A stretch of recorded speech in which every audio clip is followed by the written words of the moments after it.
Charlotte's Web, Chapter 18. The Cool of the Evening. In the cool of the evening, when shadows darkened the fairgrounds, Templeton crept from the crate and looked around. Wilbur lay asleep in the straw. Charlotte was building a web. Templeton's keen nose detected many fine smells in the air. The rat was hungry and thirsty. He decided to go exploring without saying anything to anybody. He started off. "Bring me back a word," Charlotte called after him. "I shall be writing tonight for the last time." The rat mumbled something to himself and disappeared into the shadows. He did not like being treated like a messenger boy. After the heat of the day, the evening came as a welcome relief to all. The Ferris wheel was lighted now. It went round and round in the sky and seemed twice as high as by day. There were lights on the midway, and you could hear the crackle of the gambling machines, and the music of the merry-go-round, and the voice of the man in the Beano booth calling numbers. The children felt refreshed after their nap. Fern met her friend Henry Fussy, and he invited her to ride with him in the Ferris wheel. He even bought a ticket for her, so it didn't cost her anything.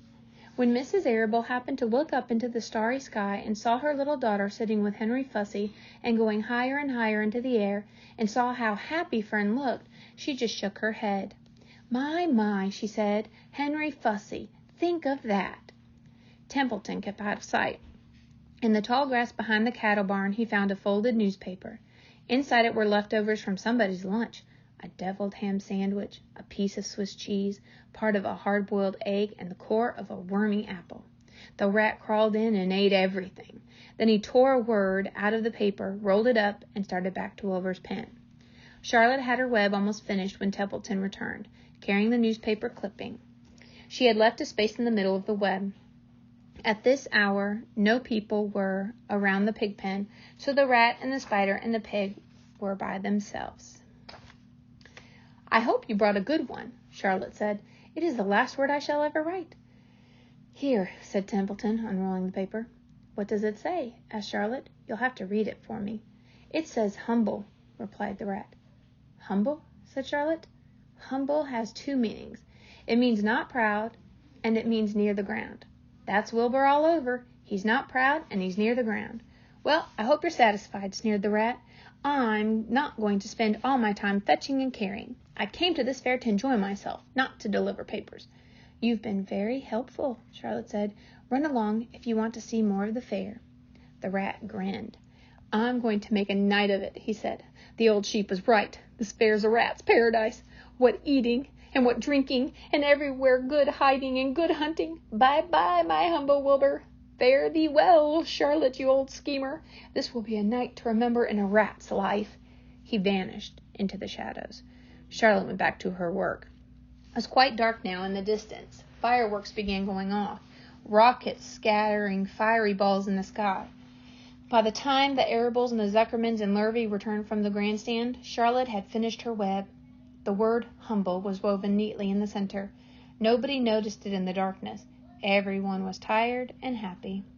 Fern and Avery climbed into the truck and lay down. They pulled the Indian blanket over them. Lurvy gave Wilbur a forkful of fresh straw.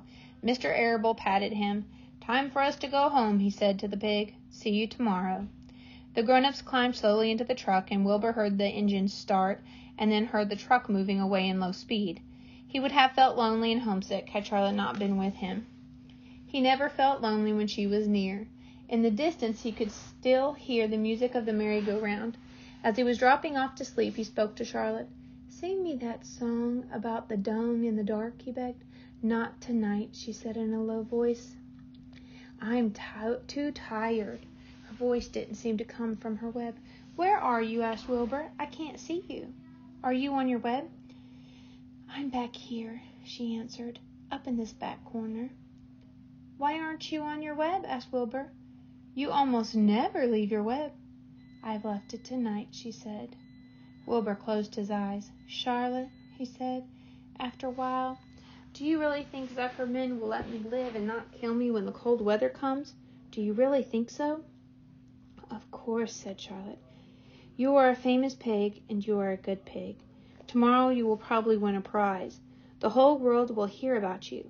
Zuckerman will be proud and happy to own such a pig. You have nothing to fear, Wilbur, nothing to worry about. Maybe you'll live forever. Who knows? And now, go to sleep." For a while there was no sound. Then Wilbur's voice. "What are you doing up there, Charlotte?" "Oh, making something," she said. "Making something as usual." "Is it something for me?" asked Wilbur. "No," said Charlotte. "It's something for me, for a change." "Please tell me what it is," begged Wilbur. "I'll let you know in the morning," she said.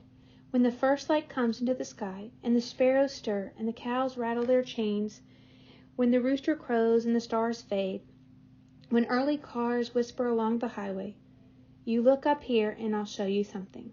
I will show you my masterpiece." Before she finished the sentence, Wilbur was asleep. She could tell by the sound of his breathing that he was sleeping peacefully, deep in the straw. Miles away at the Arable's house, the men sat around the kitchen table eating a dish of canned peaches and talking over the events of the day. Upstairs, Avery was already in bed and asleep. Mrs. Arable was tucking Fern into bed. "Did you have a good time at the fair?" she asked as she kissed her daughter. Fern nodded. "I had the best time I have ever had anywhere or any time in all my whole life." "Well," said Mrs. Arable, "isn't that nice?"